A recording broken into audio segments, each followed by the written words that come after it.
It's the PHNX Sun Devils. Psych. We're better than ESPN. Get out of here with all that nonsense.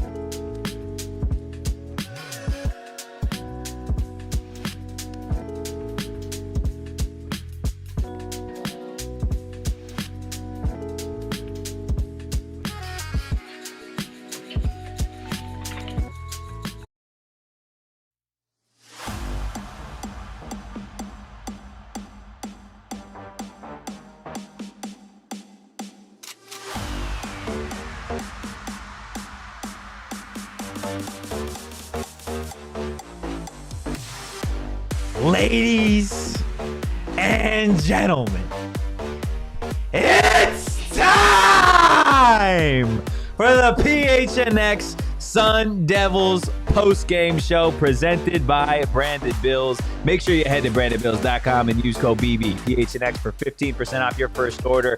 I'm Anthony Totri. That's Erik Ruby. We got the Freckle Mamba behind the mag. Ladies and gentlemen, I mean the Arizona State Sun Devils. They got the job done, beating NAU 38-19. It is time to meet us on Mill, but Rubus.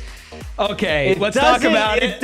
We gotta talk about it, bro. It doesn't feel good. Here's the thing: the most excited I got was when you started going for it. I was like, oh man, I missed this. But you're right. Like, it's gross, right. Dude. It was gross. That was a gross game. Now, a win is a win. And let's just get that out there. They're 1-0. A win is a win. The number 11 team in the country is 1-0. Alabama lost today. Yes. Arizona State likely in the AP top 10. Yes. On Monday. Correct. Okay? So there were some good things about this game, and we will get to that. That being said, we have spent the last week plus talking about how Arizona State needed to dominate NAU today, and it was far from that. And the thing was, like, you got to give credit to NAU, and I think we should give credit to NAU.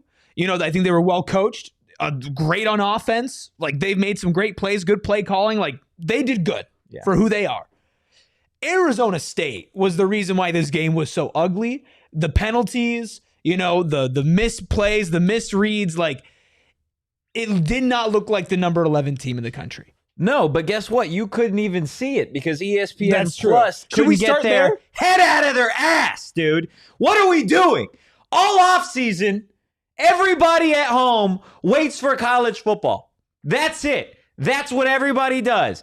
I don't care if you say you like baseball or basketball or any of these other sports. You love football. Let's be real. Be honest with yourself. You love football. You love college football. You love the NFL, and you can't wait for it to be back. So week 1, you get a great slate of games, and you at home as an Arizona State fan are wanting to watch the number 11 team, your Arizona State Sun Devils, take on Lil Bro NAU at home. But guess what? You can't, because ESPN can't do their job. And then at the end of the broadcast, have the audacity to show the production team and thank them for all their hard work. Sorry, we didn't see the game for 2 hours. We don't want to see your production room. I had to get that out there. It's pathetic. It was horrible. Be better, ESPN, but no surprise. No, I mean, it's so stupid. It's genuinely so stupid because you had forever to get ready for this game, right? ESPN Plus is something that people pay legitimate money for and a lot of money for, and you can't broadcast. It's not like, oh man, you know, they lost it for 5 to 10 minutes. I don't know if I've ever. Nah, bro, they lost it the entire time. Have you ever? Like, we've been around sports for a long time. We've covered sports for a long time. Have you ever seen anything like this, especially for the number 11 team in the country? No, dude, they had the Southern Utah game a few years ago when there was a full-on monsoon. Like, the stadium was covered in sand, and they were doing live updates on the broadcast, being like, you know, where they're waiting for kickoff. There's players doing stuff in the locker room, doing their homework, waiting for, you know, the storm to die down, and they were still able to get a broadcast going. This was just pathetic. It was really pathetic from the jump, and it is a real real disappointment that ESPN can't ever get their act together when it comes to Arizona State. But at the end of the day, given what we're going to talk about, I think most Arizona State fans are probably not too disappointed that they didn't see what they saw. Well, yeah, I mean, you didn't see it, right? You didn't see all the penalties and the flags. And is that where we want to start? Because I do feel like at the end of the day, the story of this game is that Arizona State came out and played like they never have under Kenny Dillingham, which was extraordinarily sloppy. Yeah. Right? And for a team that was returning all but one starter on defense, returning of a majority of your offensive line, like this was completely unacceptable for Arizona State from a penalty perspective, man. Like this was bad. 12 for 93. This wasn't just bad. This was borderline the worst that it's ever been. It actually is the worst. The worst it's ever been under Kenny Dillingham, and a lot of people echoing that in the chat. CJ saying horde game tonight. Austin saying Kenny might take them, might make them run sprints on Tuesday. He might make them run sprints tonight. Somebody had tweeted it out saying that like this, it's going to be a very uncomfortable film watch for this team the moment that they sit down and watch film. And I mean like. This is supposed to be the number 11 team in the country. And I think the disappointing part about tonight is like you saw it for moments. You saw Sam Leavitt do the Sam Leavitt Heisman type of things. You saw Jordyn Tyson be the best wide receiver in this conference, maybe one of the best wideouts in the country. You saw this defense at times be an absolute just wall against NAU.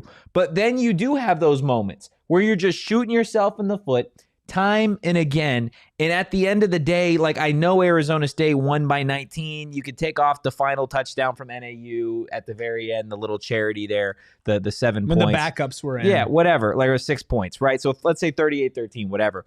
This game still feels like an L because of the expectations that everybody put on this team. And in all honesty, the expectations that this team needs to live up to. Like I get it. The whole expectations don't exist thing is whatever. I get this team is so internally focused on being better each and every day. Guess what? They didn't play well today. The offensive line did not play well today. The defense at times did not play well today. Sam Leavitt at times did not play well today.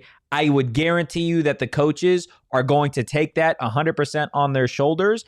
And I would say the same thing that we said and all the other fan bases said about their teams losing today or the games in week 0 that maybe were ugly. And that is, don't judge an entire season off of 1 week. I think this team is going to be better than they were tonight. They have to be. Otherwise, we have some serious conversations that need to happen.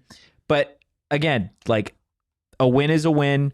But this one, at the end of the day, is just, it's not what this fan base wanted or needed. No, and it's not what they should have done. No. Right? It's not just about wants and needs. It's about being the number 11 ranked team in the country. Even if ESPN can't get their damn broadcast right, that doesn't mean you're not the number 11 ranked team in the country. And you had to play your starters into the fourth quarter, which actually led to some key injuries. Yeah. Right? Like, we don't know about Ben Coleman or Justin Watley or what's going to be going on with them. Maxie Hanachor, right? Like, Atkins even went down earlier in the game. He came back in and played fine. But, you put yourself in a position where you were going for it on fourth down in the fourth quarter against Northern Arizona University. And I don't even think that was, like, in all honesty, based off of that specific play. I don't even think that fourth down was like, you didn't need it, right? It's not like you needed it. But they still did it. That's the problem. He did it, though. And again, I'm not in Kenny's head, but given the way that Kenny has kind of gone about some of the decisions that he's made, it feels very much like we want to get into rhythm. We want to give these guys an extra opportunity, like especially that second quarter. That second quarter was really ugly, and it was lingering. Right, that was the issue. Is it felt like offensively there was a lot of sputtering, and they couldn't get anything going. And then the worst part is you get to the third quarter, you have a big chunk play that goes for a touchdown with Raleek Brown, who looked amazing. We'll get into that tonight. But it gets called back because of a holding. And then the very next play, Malik goes for 60 yards, and that gets called back. 139 yards called back because of penalties and back-to-back plays. That just can't happen. It just cannot happen. The great teams do not do that. No, they don't. And that's the thing is when you look at the penalties, right, it's ASU last year. Now, did they win the penalty battle, honestly, not every single week. I'd say actually a majority of the weeks they had more penalties than their opponents. But again, tonight, 12 for 93 yards against them. I'll go week by week. Last year, week 1 against Wyoming, 4 for 30. Against Mississippi State, this was their worst game of the season last year. Week 2 against Mississippi State, who they're playing this upcoming Saturday, 9 for 85. Okay, that was their worst last year. We're talking 12 for 93 tonight. Texas State, 8 for 34. Texas Tech, 8 for 69. Kansas, 8 for 70. Utah, 6 for 37. Cincinnati, 2 for 20. Oklahoma State, 4 for 35. UCF, 5 for 41. Kansas State, 8 for 65. BYU, 9 for 76. U of A, 6 for 75. Iowa State, 7 for 64. I did not pull numbers for the College Football Playoff game because I did not want to relive that. But 12 for 93 against Northern Arizona University was insane. And Kenny Dillingham is mad. I mean, Devil's Digest putting out a video of Clayton Smith is ringing the victory bell. Kenny doesn't look happy. And Kenny is mad. He is mad. But you know what, Totri? Here's Senior Spin Zone for you, okay? He's back. Was this ugly? Was this absolutely this was ugly? Was this unacceptable? Absolutely this was unacceptable. But this now puts so much pressure on Arizona State to step up in week 2.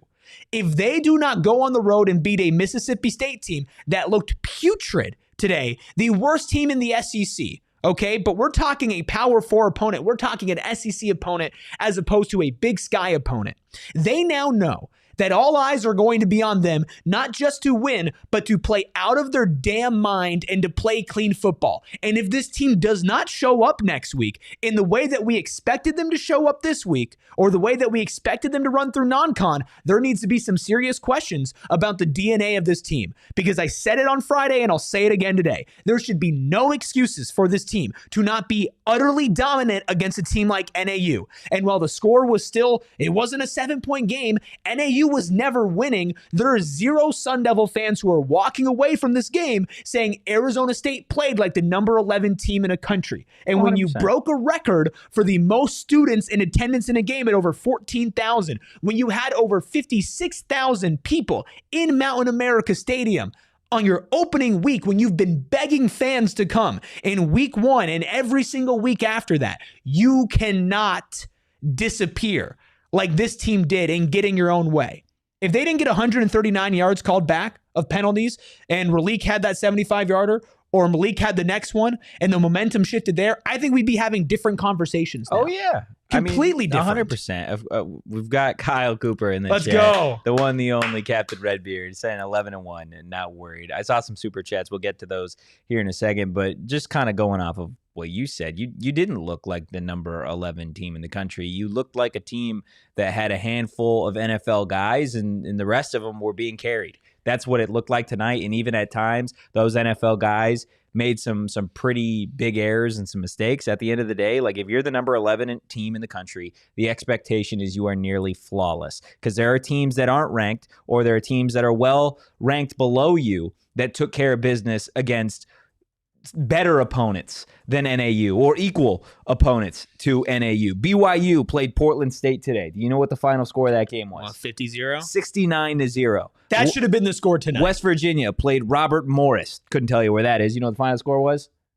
No. 45-3. Texas Tech over Arkansas Pine Bluff, 67-7. Iowa State over South Dakota, 55-7. Utah just beat UCLA 43-10, and Arizona won 40-6 over Hawaii. Teams that either are not ranked or they are ranked well below you, kicking the crap out of worse opponents.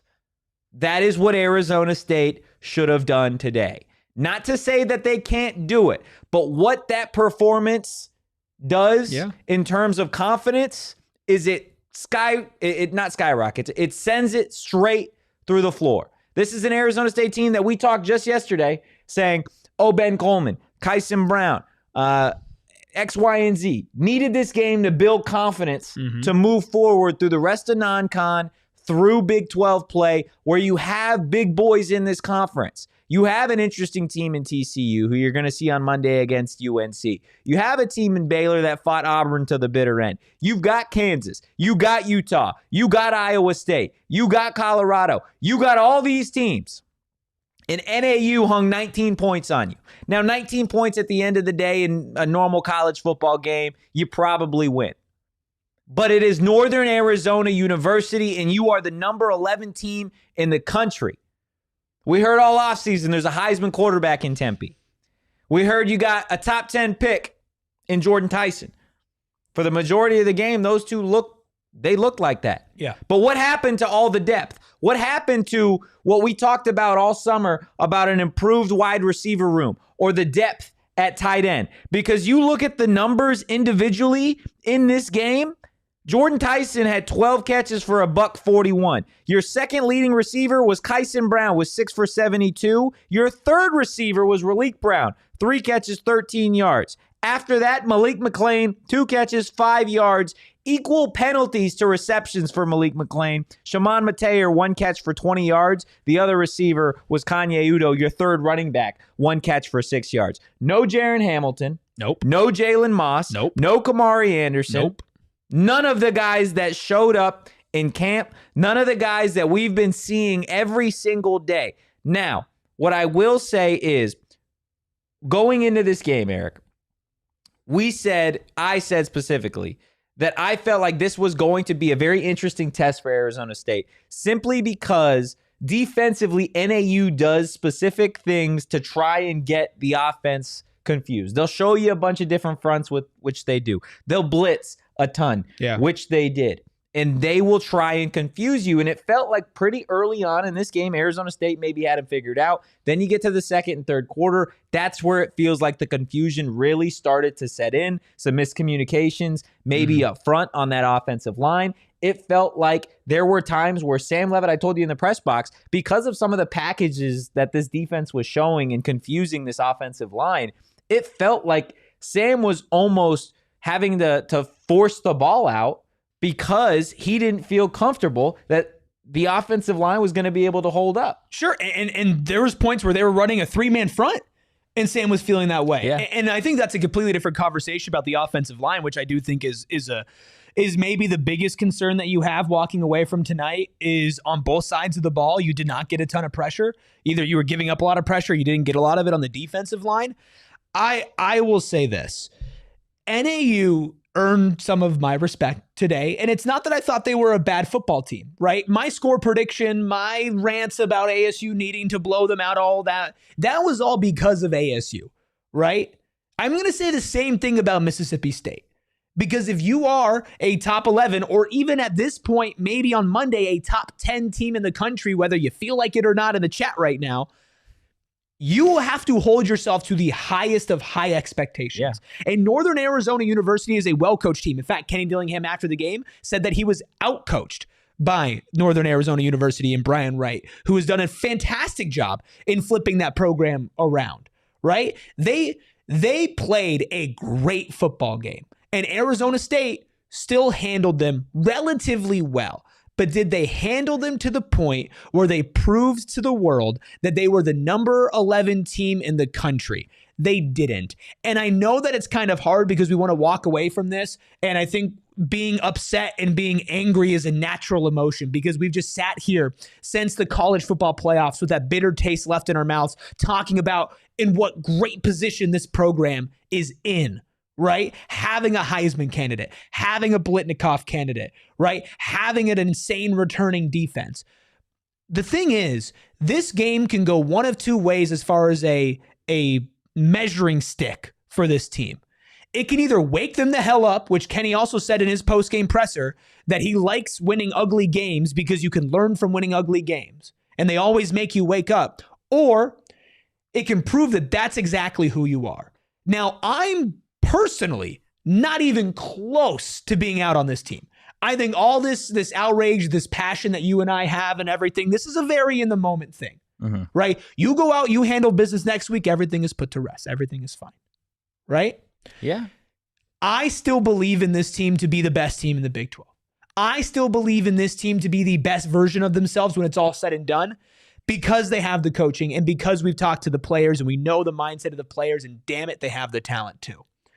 But if they don't respond to this, I will not be sitting here next week saying the same thing. And I think that's totally fair. I think that's totally fair. I do want to get to some of the super chats that we have here. We got a ton for you guys tonight on the first PHNX Sun Devils post-game show of the football season. Again, make sure you hit that like button. Starting with Sharon here, 199. Totri, please ask about the offensive line on Monday's press conference. Definitely will be in attendance. I imagine there are going to be a number of questions. We'll see if that offensive line question even makes it through tonight, to be honest with you. Hopefully we can get some sound from that Kenny Dillingham post-game press conference a little bit later on. Appreciate the super chat, Sharon. Joshua Hutchins in the chat saying this is an ugly win, but also I think this ugly win helps us. Why the heck did Kyson Brown have 5 carries with 5 minutes left in the fourth? He still had 145 all-purpose. Yeah, I think the running back situation, I think you have 3 really dynamic running backs. As it stands tonight, I didn't like the usage of the 3 of them. I thought it was funky. I thought there were times where Kyson was out there where it maybe would have suited Raleek better. I didn't think Kyson overall got enough run. Again, 7 catches, 73 yards. He did have 6 catches for 72 yards. So 13 total touches, I guess, on that one. And Kanye, 2 rushes for 19 yards. I just thought the usage was a little funky tonight. And again, we'll get into the running back, specifically Raleek, a little bit later on. But I agree with you, Josh. I think the usage was definitely something that hurt this offense, especially when they were sputtering. John in the chat, a UW game, half an ASU game. Thanks, ESPN. A post game. Phoenix, Totri, alert the press. I am so back. I mean, that's huge, John. We're all here. We're all here for the fun. It is great to see so many faces back in here in the chat. I know it's a long off season, but we're gonna have fun. I promise you, we're gonna have fun this season, and we're gonna have fun today. We are. We're gonna have fun. We are going to talk about. We're gonna talk about great football, stuff, man. I'd rather talk football than Arizona State basketball. Like, let's just be real. Okay, well, we on didn't that. need to bring that up. Let's just be okay, real on that. but Can we read the? Are we allowed to read the next one? No, we're not reading the next one. I can't read that. I don't care if they spend $5. I can't read that one. I'm not reading that. I can't. I'll read your name, Monkey D. Shane. AZ Wildcats show should be live in the next 30 minutes. Low-key. Go over there. Monkey D. Shane. Yeah, that's a great name. I'm just gonna call Shane Monkey that. D. Shane. Yeah, Shane D. Monkey from now on. Josh with another super chat, 1 in 9, says we missed that offensive line leader, Leaf Outtown. Yeah, you needed that out there today. Leaf was there. He was there. He wasn't on the field, but he was there. He didn't suit up. You could have used somebody in Leaf Outtown that, again, just an experienced guy at center. And again, I don't want to put that all on Ben because it's not all on Ben. But again, there is so much to pull from tonight that this team can get better on. And at the end of the day, like, I hate to say it, man, but a win is a win. Okay, and it is, right? We were talking about it with Kansas State, and Arizona State didn't even have the worst week in the Big 12, right? Like, they won their game, and they did. It's so funny because they did win this game handedly, right? This game, there was never not a point where it was like, oh, NAU is going to win this one. Never. And you know, there are some people comparing it to NAU U of A last year. There were legitimate moments in that game where not only NAU was leading, where you're like, NAU is going to win this game, right? That never happened this game. It was a double-digit game from the first quarter on, right? You scored right away twice. You looked at me. We had talked during the week. Like at the end of the first quarter, you're like, okay, like NAU snatched some momentum back, right? You were never in a point where you were going to lose this game, right? The only reason why we're all disappointed is because we are holding this team to the standards that they deserve to be held to, which is to be the number 11 team in the country. But this happens. Good teams get tested by teams that people think are worse all the time. Bama lost to an unranked Florida State today. Yeah. And the thing about NAU is, like, NAU is one of those teams where it's like they're pesky. And you got to give them credit. They're going to do great in the Big Sky, and they're just absolutely pesky. Yeah, they're going to have a good year. Arizona State will be fine. I'm not worried about Arizona State, okay? Did today feel a little Herm Edwards-y? Yeah, lots of penalties, and you won on the back of your NFL talent. Yeah, it felt a little Herm Edwards-y. This ain't Herm Edwards. No. This is not the Sun Devils of 4 or 5 years ago. Okay? This is new. And I have full faith that Kenny is going to put them through hell. Yeah. Hell. They will get a taste of it. Yeah, they're going to learn from it, because also, like, and it's not just Kenny. And I know we'll hit a break here in a second, and then we'll hear from Kenny. But it's not just him. There is no way in hell that any of the players are gonna go to bed satisfied tonight. No, absolutely not. And if They're you go all if mad. you go to bed satisfied tonight after that win, then you need to look yourself in the mirror the next day, because that wasn't good enough from any single individual in that 19-point win. Again, 19-point win. That should have over been NAU. more It should because have the been. garbage time touchdown. It should have been, but even then, I'm not satisfied with 25, man. No, I had definitely this not. game being 45-0. You had Had it them winning being by an 59. absolute blowout. Yeah. Like, it should have been a lot more dramatic of a victory for Arizona State, but it wasn't. But the nice thing is, you got at least 11 more guaranteed this season. Look, we do have some sound from Kenny Dillingham's post-game press conference. We got bottle service. We got some new segments. We got by the numbers as well. All that more on the other side of our first break.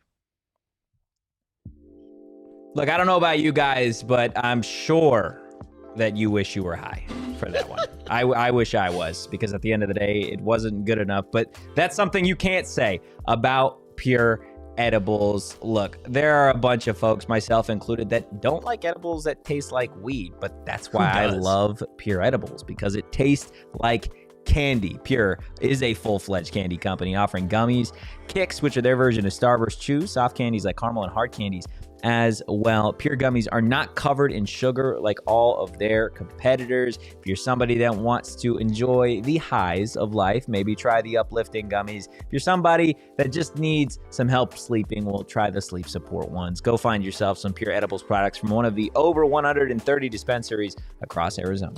Listen, I love Gila River Resorts and Casinos. You're never going to get an ASU disappointment from Gila River Resorts and Casinos, because every time it's consistent.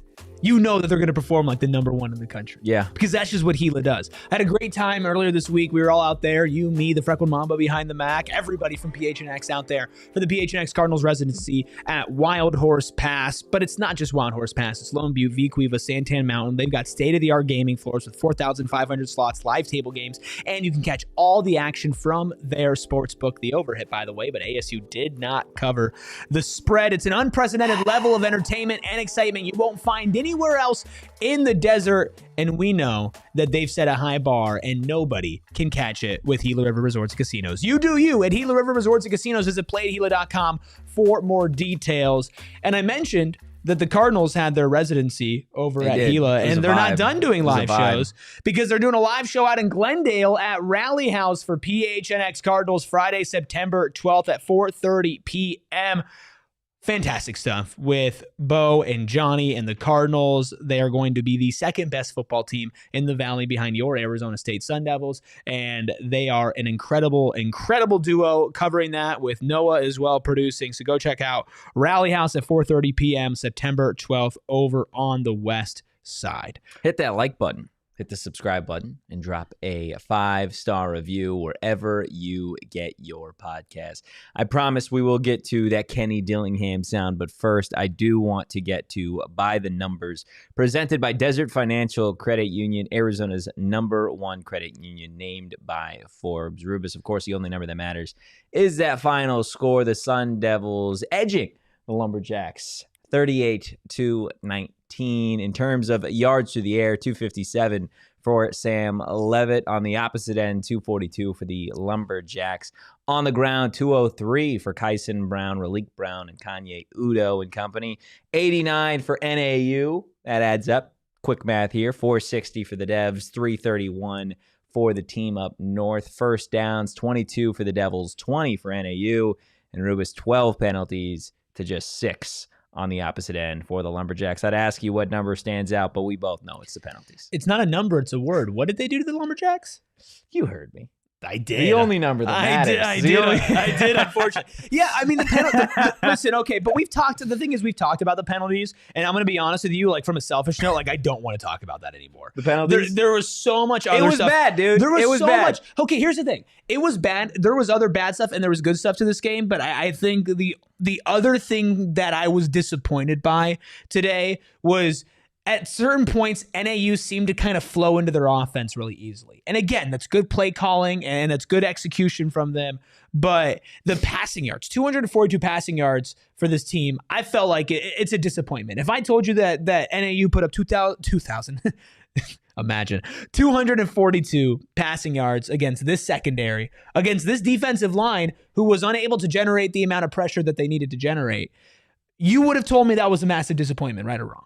Yeah, it was definitely a disappointment. You can't allow, I'm sorry, Ty Pennington, Big Sky, newcomer of the year, whatever. You shouldn't throw for 200 plus yards against the number 11 team in the country. Should not happen. Defensively, we knew this team was going to be good stopping the run. They did that again tonight, just 89 total yards on 29 carries for NAU, 3.1 yards a tote for the Lumberjacks. Like the defensive front, the front seven held its own in this one. Again, you talk about the pass rush. It wasn't the greatest thing in the world. You'd like to see the pass rush maybe be a little bit more active against a team like NAU. They had 3 sacks, 8 quarterback hurries, but at the end of the day, it wasn't enough. And in terms of like creating opportunities, creating, turnovers, that's something that this defense really thrived on a year ago. Part of that is turnover luck, but at the end of the day, like that's what got everybody so amped about last year. Is the season started in Arizona State, played that game against Wyoming like their hair was on fire, and Cyrus Fiaseu started it off with a pick 6, right? Like creating that opportunity and setting the tone. That for me is why I think this one sucks a lot, right? Yeah. Yes, you win, whatever. For me, it's not even so much about what NAU did tonight. Like it really isn't. Like we said, NAU wasn't going to win this game. Never. They just didn't have the star power to do it, right? But this was supposed to be a game where you set the tone, where you go out there and you show everybody that's hated on you all offseason, everybody that said, hey, Cam Scadaboo's gone, you're not good enough. Mm-hmm. He carried you to the college football playoff. He's the reason you have a Big 12 championship. This was supposed to be the game where you come out from the jump and you say, nah. Not like that. We got Sam Leavitt. We got Jordyn Tyson. We got a defense. We got an offensive line that's back. And we got 3 running backs, not just one. And you fell flat tonight, and specifically when it comes to the running backs, dude. Like, and I saw somebody else in the chat talk about it. Somebody earlier was obviously talking about Kyson. Like, this team thrived on being able to run the football. Mm-hmm. That's what Kenny Dillingham teams do. They run the football, and then they open it up with the play action. They did it last year. They did it at Oregon. He did it at Memphis. He did it at Auburn. He did it at Florida State. And it worked last year. And now we're talking, you have 3 running backs. You got Kyson. You got Kanye. You got Raleek. And tonight, it wasn't enough. If you remove Sam Leavitt's 2 big touchdown runs, which one was 52 yards and one was 18, that's 70 of Sam's 73 rushing yards gone. Kyson had a fake punt in the first quarter that was good for 25, 30, maybe 35 yards. You can remove that from his 73-yard rushing total. Outside of that, what is left in that 201 yards on the ground? It's Raleek Brown just making magic happen with his feet. Other than that, it's nothing. Yeah. But he only got 5 carries. And here's the thing. I do agree that especially against a team like NAU, you should have run the ball more. Yeah, Sam doesn't need to throw the ball 39 times. There's zero reason for Sam to throw the ball 39 times. Also with Sam, and I mentioned this, like statistically he started off good, but he was still missing some reads. Like it felt a little clunky, and it wasn't like Sam Leavitt was powering this offense through his arms. It was just on fire and firing on all cylinders. You shouldn't stop that, right? You just like let that roll and let that go. Was he bad? I don't think he was bad. I don't think he was bad. Some people in here say he was bad. He was not bad. He was not bad. Was he great? Let's be honest, guys. He threw for a 257, 2 touchdowns, and he ran for 2 touchdowns and 73 yards. Yeah, he had a fine day. Now, did he throw a bad pick? Yes. Did he make some bad reads? Yeah. Yeah. Did he miss some reads? For sure. Right? Like he did not have a perfect game at all. I think part of that is the offensive line. I think I'm pretty disappointed in how the offensive line performed. But I meant to say this a little bit earlier when we were talking about pressures in the defense and stuff, because I do want to start looking at some of the positives, which I think we should, because this was not a game devoid of positives. No. Right? Situational football is a real thing. Yeah. And Arizona State can learn from this game, especially can learn from the fact that their defense now. Granted, let's take the caliber of opponent out of this. Okay, I understand this is NAU, and I understand we shouldn't be having this conversation, but we are. So let's dive into it. Arizona State's defense at multiple points stepped up and got key stops or takeaways when they needed to, when NAU had the momentum, right? There were a couple times in this game where you and I looked at each other and we went, man, they could really use a big sack here. Man, they could really use a big stop here. And they did it, right? Whether it was Anthony Cooper catching the tip ball, if it was Keith Abney coming off of the corner and getting ASU's first sack of the season, right? Like there were multiple moments where ASU's defense stepped up when they needed to. And I wouldn't say it's comforting because I don't like that they were needed to, but they did it, right? And they overall didn't have a fantastic game. They gave up over 300 yards to NAU. That's not great. But when they needed to, they shut them down. They really only had 12 points, right? They really only had 12 or 13. They really only had 13 points. It is what it is. Was it perfect? No. Did they get carved up like Swiss cheese and NAU was lighting up the scoreboard and shocked the world? No. Like there's a middle ground here to what we're talking about. Yeah, 100%. And we'll continue to speak to it, but I do want to give everybody in the chat the opportunity to hear what Kenny Dillingham had to say about the penalties and some of the adjustments that this team needs to make moving forward. This is what Kenny had to say in his postgame presser. Hello. Hello. Coach, how do we feel? I mean, we won a football game, which is a positive. You got to be able to stop short yardage runs. That was not a positive. And we can't have 12 penalties for 93 yards that cost us probably an additional 170 yards, 150 yards of total yardage. So when you look at it all, if you just removed the penalties, this entire sheet is 200 yards different right now. And we got to get that cleaned up. That starts with me. I mean, I'm the end-all be-all when it comes to stuff like that. We've had officials at every practice. We haven't had that amount of holding calls called in all of camp than we had tonight, and we got to get that cleaned up. I mean, he takes accountability, which is great. It is on the coaching staff to make sure this team is prepared and ready. It's also on the players to make sure that they don't do that when they get out there. But we can sit here and talk about, the defense or, the play calling, blah, blah, blah.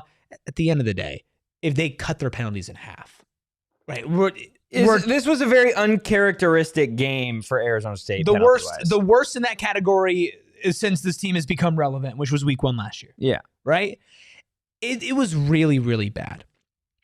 That being said, I'm so confident that they're not going to do this again. Now, again, Mississippi State on the road in Starkville is a tough game. Y'all are wild in the chat. It's a tough game. Man. Starkville's going to be a tough game. You can't play like you did today. It shouldn't be though. No, you can't play like you did today. You can't play this sloppy next weekend. Should they win? Absolutely. Should they be double-digit favorites? Absolutely. But somebody in the chat made a good point. Like, even Georgia was given, I wouldn't say problems, but slight problems when they were in Starkville last year, right? It's on the road in a very hostile environment, maybe one of the most hostile environments that you're going to see this year.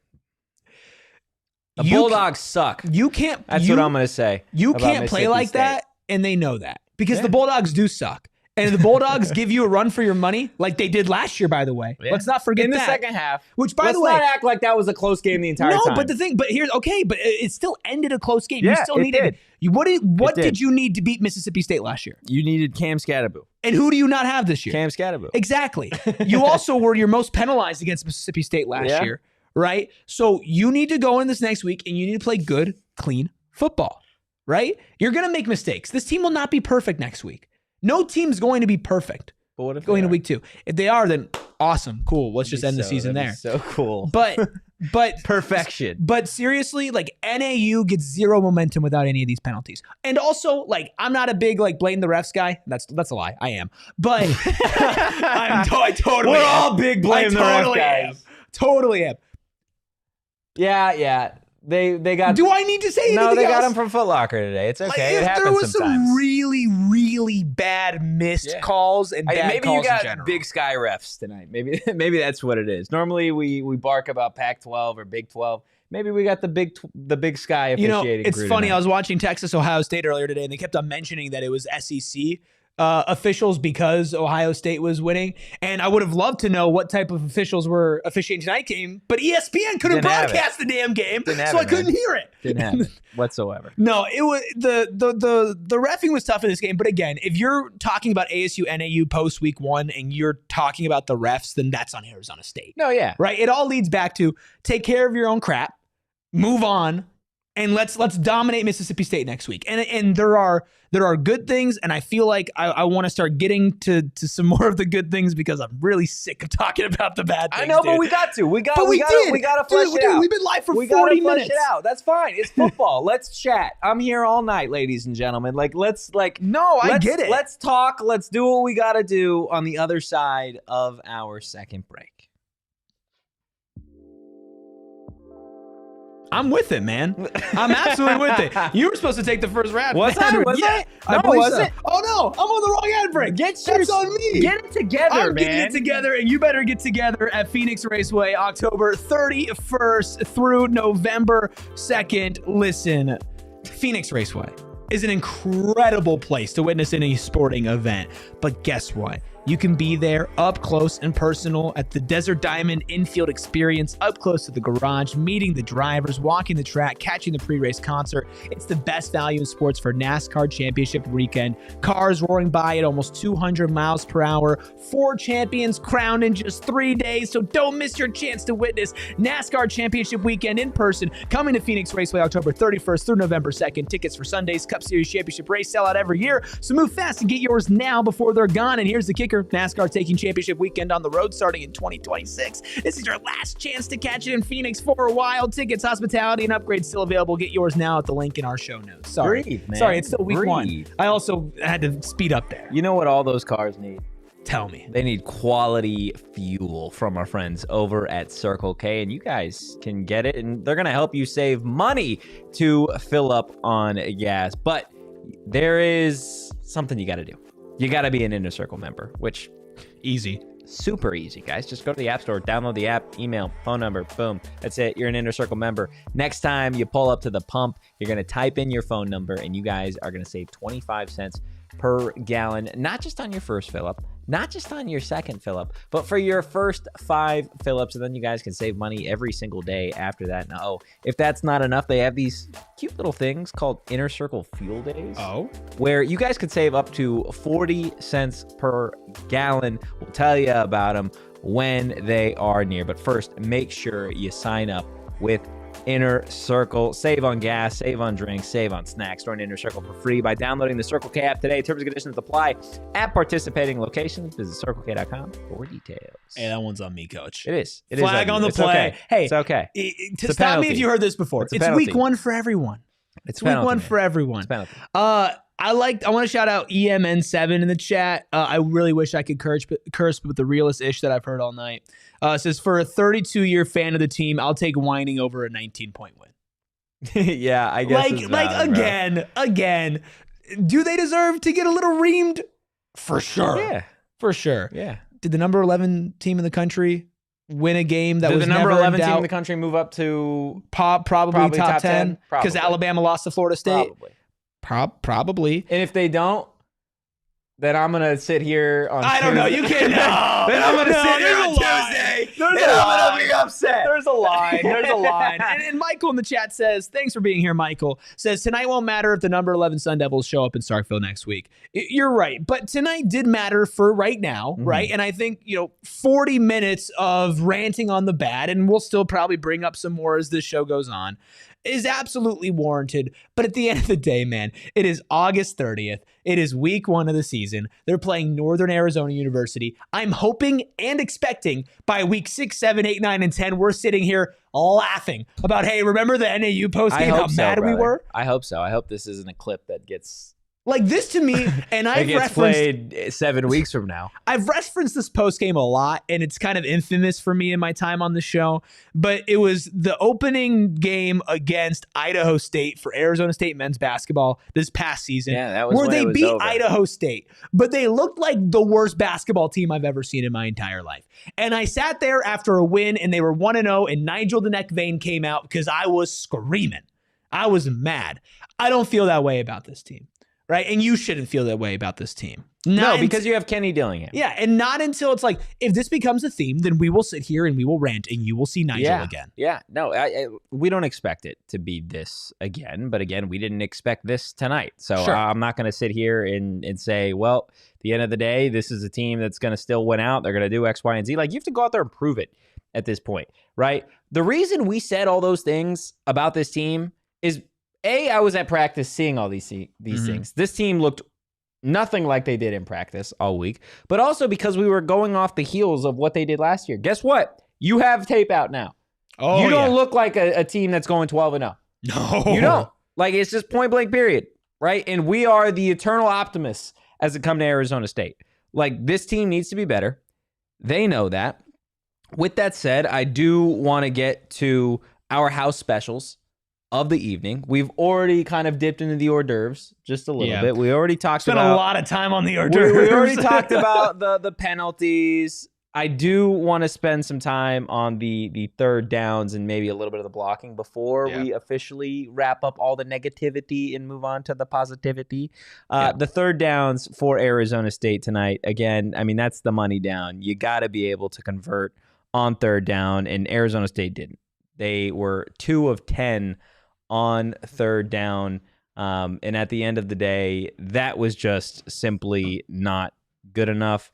On fourth down, they were a little better. They were 2 of 3, but you can't go 20% on the money down, Erik. It's just not something that you can afford to have happen. No, absolutely not, man. Again, this is sloppy, right? This is execution. This is play calling. And also, when we bring up the fact that you should be running the ball more often, it's because you're getting yourself in these third down situations where you don't just have, okay, it's 3rd and 1. It's 3rd and 2. It's 3rd and 3. No, we're talking 3rd and 6, 3rd and 7, 3rd and 8, 3rd and 10, right? Though not all third down conversion attempts are created equally, right?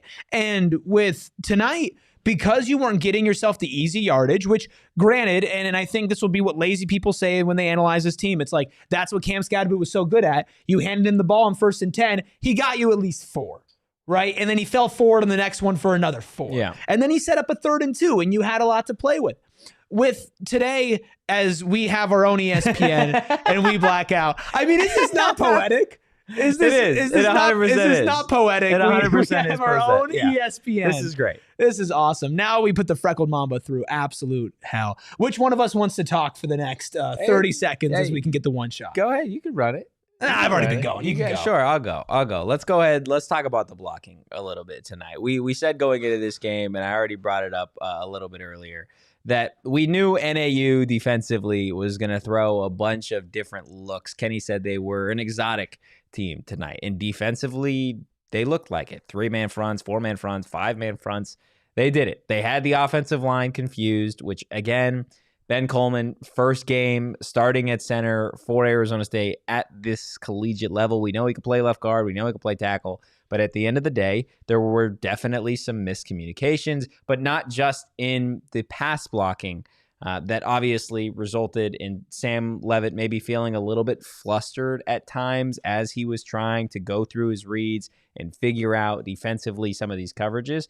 But also I feel like that attributed a little bit to the run game as well. We talked earlier, Arizona State wasn't able to consistently run the football, and if they were, they chose not to do so. So how much of that falls on the running backs? How much of that falls on the offensive line? Their inability to actually read what this NAU defense was doing. At the end of the day, the blocking wasn't good. That's the nicest way that I can put it. The offensive line, they need to be better week 2. I mean, we talked about it, right? And we're back. We talked about it where what were we going to look at the most from this game? Yeah. It was the offensive line, right? And the defensive line too. I think, Elijah O'Neal had a great game. Clayton Smith had some good pressures, right? Like they had their moments. I think that they played better than the offensive line. But both lines, I think, underachieved. The O-line had Sam not being comfortable, and I think there are some people in here who are talking about Sam's decision-making, and I think he made a couple of bad decisions, for sure. Now, should a Heisman candidate be comfortable being uncomfortable? Yes. Should the Heisman candidate be uncomfortable against NAU? No. Mm-hmm. And I think it's also a testament to what these running backs were able to do, and what Sam was able to do as running back one, basically, this game with an offensive line that wasn't dominating, right? One of the reasons why Arizona State could hang with Texas last year in the Peach Bowl was because their offensive line, sure, did Sam have to run a lot? Yeah, but they also held their own a lot. Yeah, as well. I think this offensive line overachieved a lot last year, and that was in a large part because of Lee Fautanu, but there are a lot of other returners on this offensive line, including, an all-conference offensive lineman in Ben Coleman, somebody who has NFL draft prospects and NFL draft scouts watching him, right? And Maxi Hanachor, right? Josh Adkins has proven to be extremely reliable at his position as well. And, is this the ideal situation? No, but also, like you mentioned, Totri, NAU, as far as their play calling goes, they're a little confusing. So hopefully they can go to the tape and they can say, all right, going up against a team that's going to have bigger, better bodies on their defensive line in Mississippi State. In Mississippi, you threw me off with that. And you said it, dog. I just repeated you. I know, but then you repeating threw me off. Next week, I think will be a big test for the entirety of Arizona State football, but this offensive line is going to continue to be under a microscope. Yeah. Because you're protecting a Heisman candidate who's throwing to a Biletnikoff candidate. That's immense amount of pressure. Yeah. And this team needs to be great, and they will be great if you're great. And they weren't great today. No, they weren't, but that doesn't mean there weren't some really, really solid performances from the Arizona State Sun Devils. Let's go ahead and get to our first bottle service of the 2025 college football season. I think you could have given it to probably 3 players. We're going with QB1 on this one. The reason I am going with Sam Leavitt as the bottle service recipient tonight, a man who had 257 yards and 4 touchdowns, 257 yards through the air, 73 on the ground, is simply because we talked about this offense sputtering in the third quarter when the penalties were picking up, and you have the Raleek Brown touchdown wiped away, and you have the Malik McClain big catch wiped away, and you need somebody to make a play. And the man that steps up literally says, screw it, I'll do it myself, is your quarterback scrambling, taking it 53 yards up the gut for a touchdown when you needed him most. And then later, he does it again from 18 yards out. Says, you know what? We can't offensively work as a unit. I got it. I'll do it myself. Sam Leavitt tonight, you remove the 1 interception. Yes, a couple of moments where maybe didn't make the right read, maybe got the ball out too quickly, didn't let some plays develop there because maybe he felt a little spooked because of the offensive line. For the most part, Sam Leavitt throwing for 257, running for 73 yards, tied with Kyson for the most of any player in this game tonight. 4 total touchdowns. He played his ass off. He's the best player on the field. Right? And I think Jordyn Tyson is a close second. Very close second. I think you really could have gone either, and obviously we're going to give JT his flowers. You have Hunter Zona in the chat saying, at what point do we say we have a Heisman candidate throwing to another Heisman candidate? I think that's completely fair as well. I mean, Jordyn Tyson, I believe, probably had the best performance from a high-profile wide receiver this weekend. You didn't get a great one from Jeremiah Smith. You didn't get a great one from Ryan Williams. Obviously, they're playing Trey either Wingo SEC, was non-existent by the way. Right. Obviously, they're playing SEC opponents or Big Ten opponents, right? And the competition level is different. That being said, JT still stepped up, had an incredible catch, which we'll show you just a little screenshot that I pulled here in a second. But with Sam Leavitt, again, let's put Ryan Wingo, not Trey Wingo. Yeah, Trey Wingo's the ESPN personality. Yes, Trey Wingo did not have a big game today. He did not have any receptions. You know that, Aryton? Trey Wingo, not a single reception today. No, Yeah. not a single one. No. If I told you that Sam Leavitt had over 300 all-purpose yards with 4 touchdowns against NAU, we would all say, yes, that makes sense. Good game from Sam, right? Yes, right. Yes. Again, at some point, I get it. You got to watch the game, and for people like you who you're just an absolute football freak, right? I'm trying to get there. I'm trying. You're working hard. I'm trying to get my football freak you on. Are, just like you. But you watch the game, and you could pick apart Sam Leavitt because Sam Leavitt has earned. The same way this team has earned the right to be held to high expectations. Yeah, I agree. Sam Leavitt deserves to be the type of guy that when he makes a bad play, when he throws a bad interception, when he misses a wide open Shaman, right? You're going to get called out for that. And he should want that. The greats want that. They want to know when they're making those mistakes, and they want to be held accountable. And by all measures, Sam Leavitt is that guy. At the end of the day, we're sitting back here. Sam Leavitt, 300 all-purpose yards, the biggest plays of the game, right? Whether it was his 52-yard touchdown run or his other touchdown run or his dot. I mean, an NFL-level throw to Jordyn Tyson to set that touchdown at the end of the game. I mean, we're talking about somebody here who dominated. Yeah. Dominated, and we can still sit here and pick apart how could he get better the same way with this team, man. Arizona State last year did not play a game that we thought until Iowa State. We're like, man, they didn't have a problem. There wasn't something they could get better, and they still find a way to win. Maybe that's the identity of this team. Maybe they're all ugly games, but they win them all. I mean, as long as you win them, I really don't care. Like, again, 300 all-purpose yards, more than that, and 4 total touchdowns for Sam Leavitt in this one. And he wasn't perfect. He made mistakes. He threw a bad interception. Like, we're not going to sit here and tell you that there are no downsides in Sam Leavitt's game. Sam Leavitt, week 1 against Wyoming last year, 300 all-purpose yards, 3 touchdowns. Like, at the end of the day, yeah, it's not going to be perfect. And in that game, he only threw 22 passes compared to the 39 he had here. Like, things are going to... They will straighten themselves out, and you best believe Kenny will 100% get these guys in order. We do have a brand new segment that we are going to debut for everybody on the other side of our final break.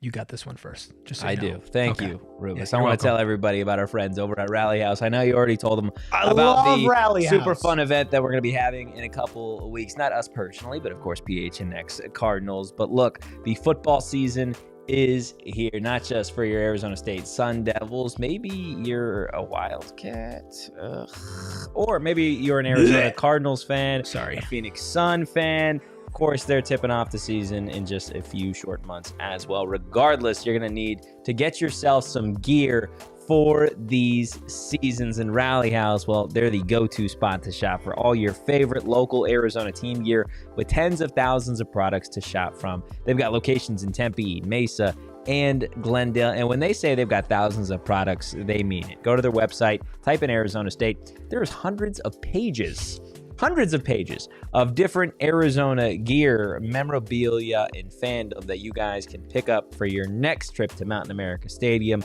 Make sure you find your local Rally House location and shop their entire product assortment online at rallyhouse.com today.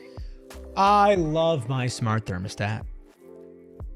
I'm not even kidding. I know. Like, this is not like you this talk is not about me. it even off camera. This is not me being like, oh, Eric's reading an ad. No, like, I genuinely love my smart thermostat from APS. Yeah. It makes my life so much easier, right? When I wake up in the morning, if I don't want to get up, I was having a lazy morning today. I woke up, I turned on Texas and Ohio State. I didn't want to get up. I wanted to turn the AC down, and I did. But I also want to save money, and that's what APS puts you in the position to do with your smart thermostat and with a time of use plan, because over half of your energy costs come from cooling and heating. And for every 1 degree you raise your thermostat, you could save up to 2 to 3% on your cooling costs. Put that out over an entire year, over a decade, or however long you're using energy, which is forever.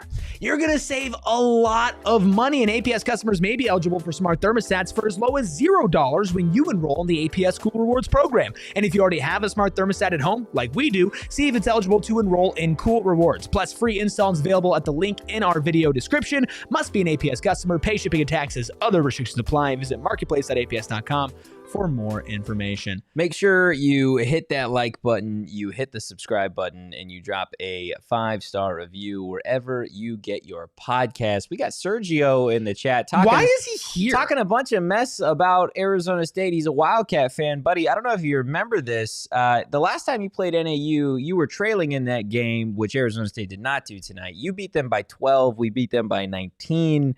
I don't know what else there is to say. Congratulations on beating the Hawaii Rainbow Warriors this evening.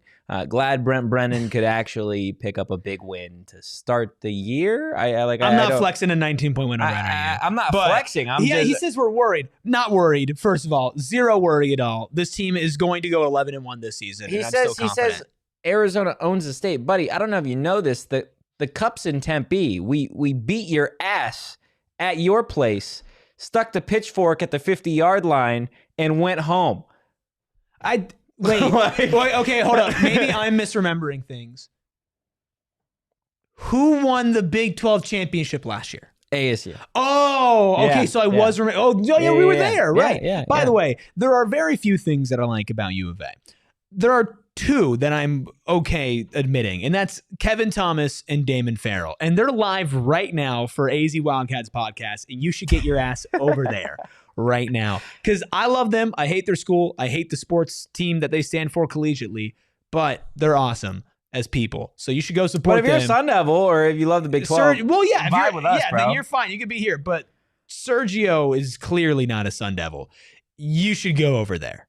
We don't need you here. Joshua with another super chat saying, it looks like Derek Eusebio got quite a bit of playing time.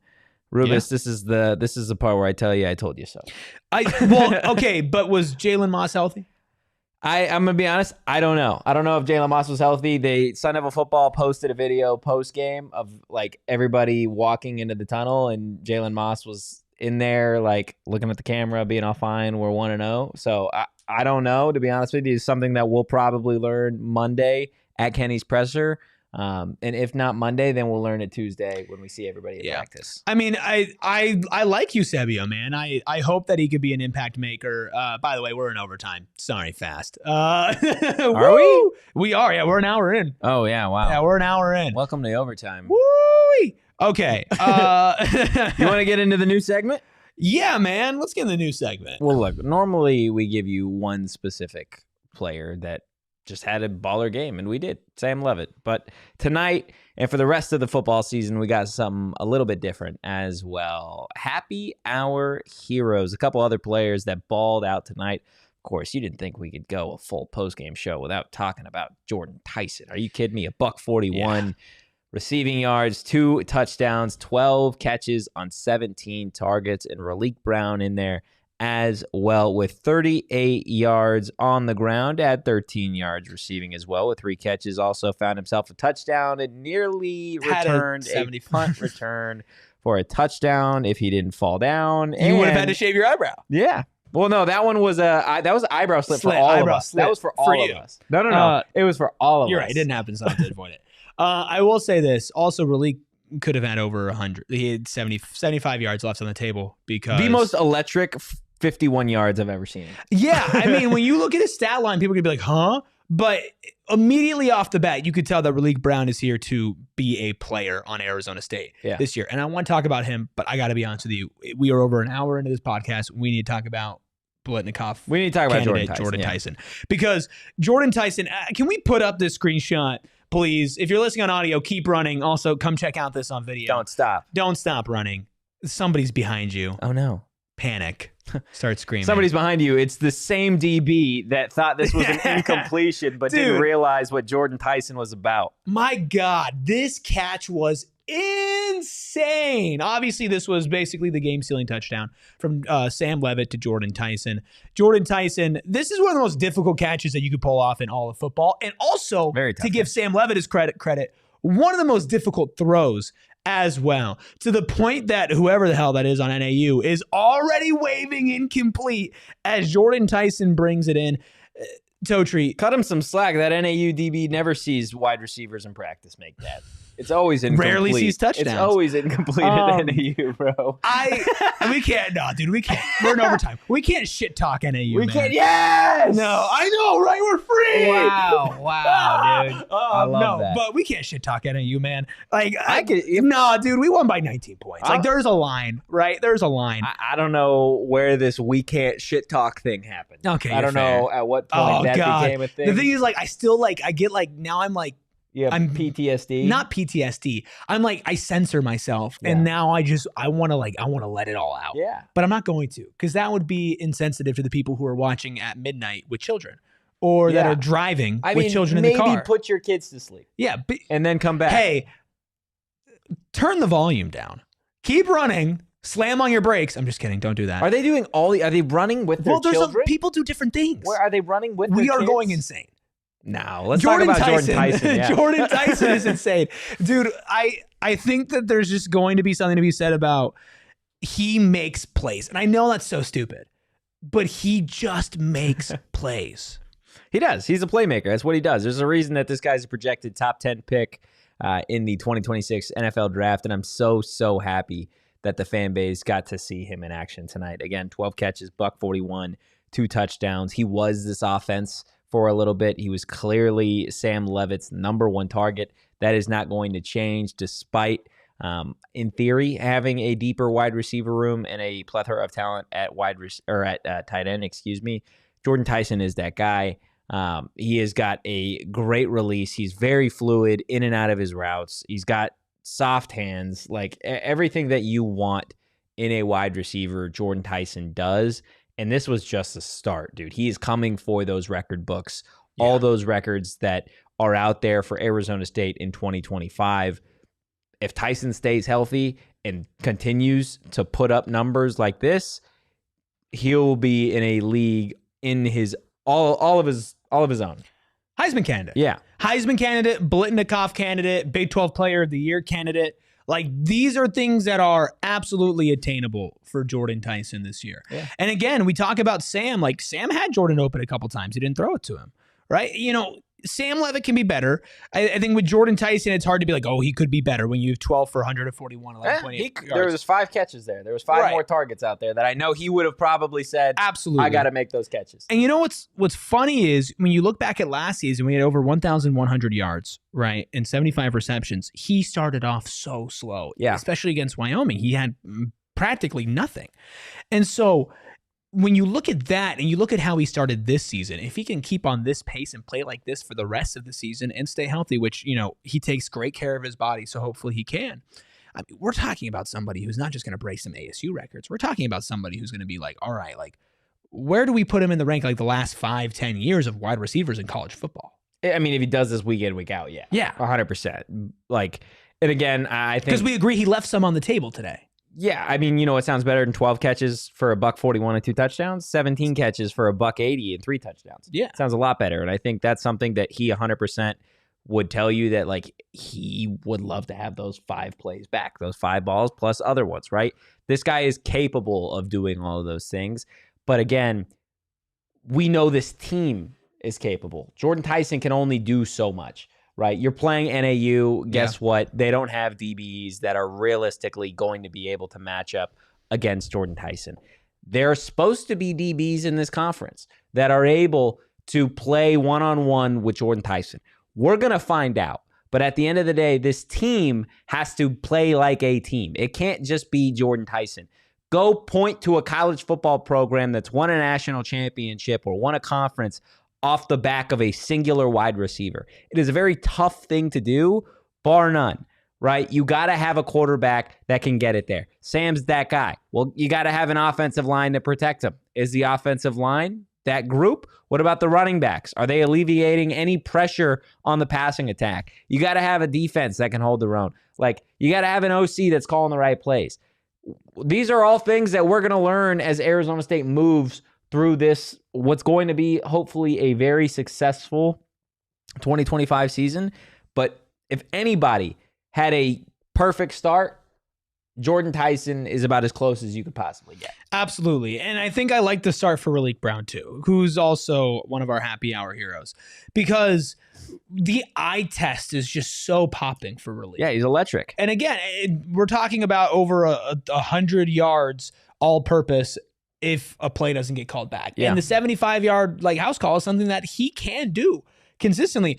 Hell, he tripped over himself at the start of the game. I mean, we're talking about somebody that if in tandem with Jordyn Tyson, we could talk about somebody who can get over 100 receiving, rushing yards like every single game, right? With what Kyson Brown can do. Kyson had a nasty truck. Like, Raleek Brown can be this piece that elevates this team to being in that top 10 status. That is how electric and impactful he can be. How do you make up for losing Cam Scatterbu?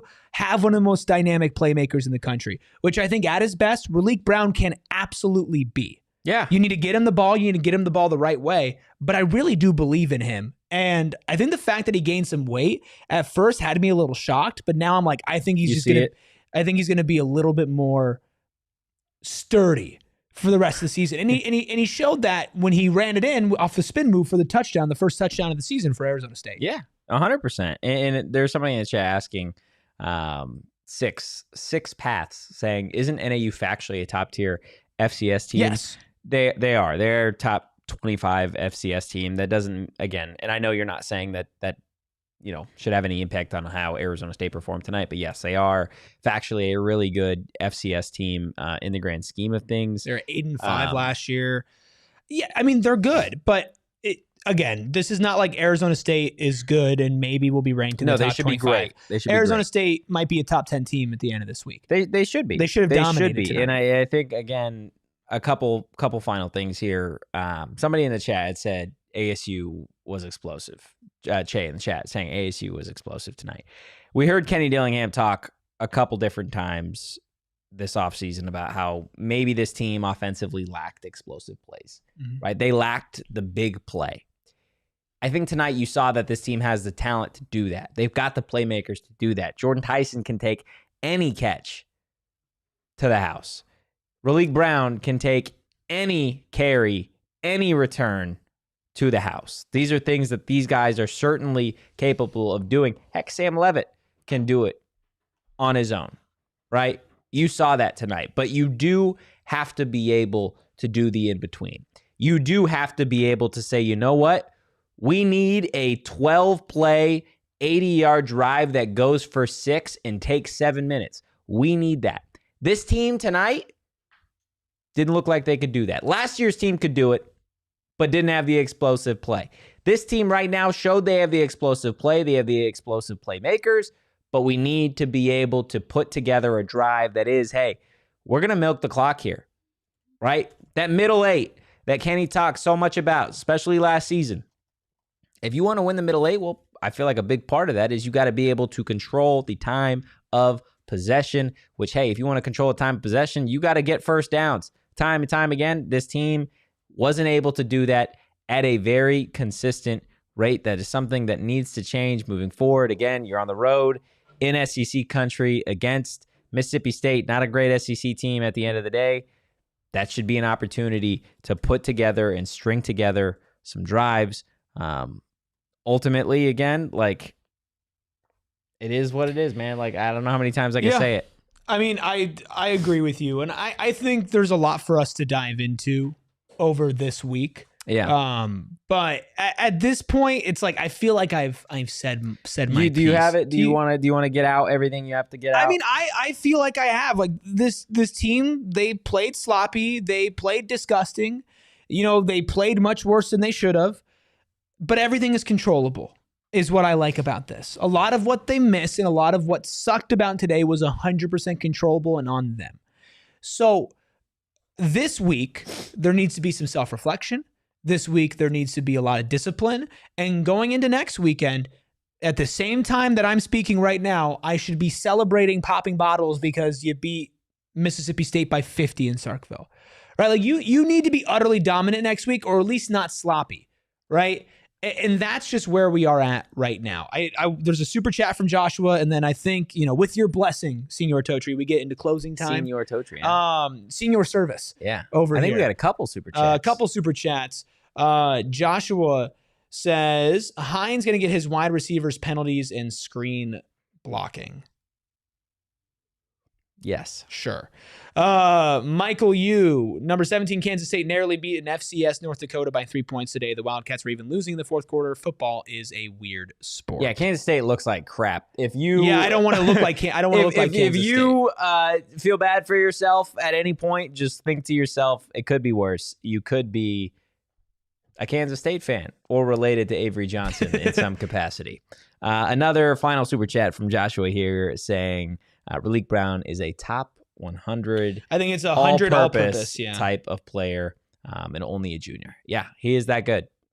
I am very, very happy that the fan base got to see it. Again, somebody that's dealt with injury the last couple seasons. I'm glad that he was able to have this kind of night just for himself, in all honesty. Just again, like sometimes you just need to see the ball go through the hoop, and for him, he was able to see a lot more than that tonight. So he's going to be a special player for ASU. I think, again, like without getting too deep into the metaphors of what this game was, I think this season is going to be a flight. And I think it's as simple as that. You had an early takeoff. This was turbulence. Yeah. Turbulence doesn't bring down the flight. And there is no reason to be utterly concerned or panicked about what you saw from Arizona State against NAU. Penalties, they're mental mistakes. Those are things that talented teams do everywhere. Across college football, across the NFL, talented teams, even pros, make those mental mistakes. Now, making 12 mental mistakes, that's a problem. That's something that needs to be fixed moving forward. But this isn't a talent issue. This isn't a skill issue with Arizona State. That's not the issue that you saw tonight. You saw mental errors. That's what bit Arizona State in the ass tonight. That is what needs to be cleaned up moving forward against Mississippi State, against Texas State, and the rest of the season. It's those mental errors. It's just week 1. You got the dub. Fix the mental errors and move on with your season. But Rubus, if you have nothing else, it is time for closing time. Let's do it. Aryton, if you could please just play that super sexy jazz music labeled closing time, I would really, really appreciate it. Aryton doesn't want to close us down. He wants to keep going. He does, man. He's a late This night is guy. Just give it a second, man. Let's take a breath. It's beautiful. It is absolutely beautiful. My 3 takeaways before we close up the bar this evening. First and foremost, clean the slop. Fix the mental errors. No more sloppy, sluggish play from the Sun Devils in 2025. You're better than that. Second, for the love of God, somebody help Sam and Jordyn Tyson out. They can only do so much here. I mean, 2 Heisman candidates potentially. Regardless, let's see those backs and tight ends get into action. And finally, flush it. It's week 1. You won. You move on to the next. And guess what? You're going to do the same exact thing next week. Win, lose, or draw. You're going to flush it. Guys, that is going to do it for today's episode of the PHNX Sun Devil Show. Make sure you hit that like button, you hit the subscribe button, you drop a 5-star review wherever you get your podcast. And if you enjoy today's content, you give the show a follow.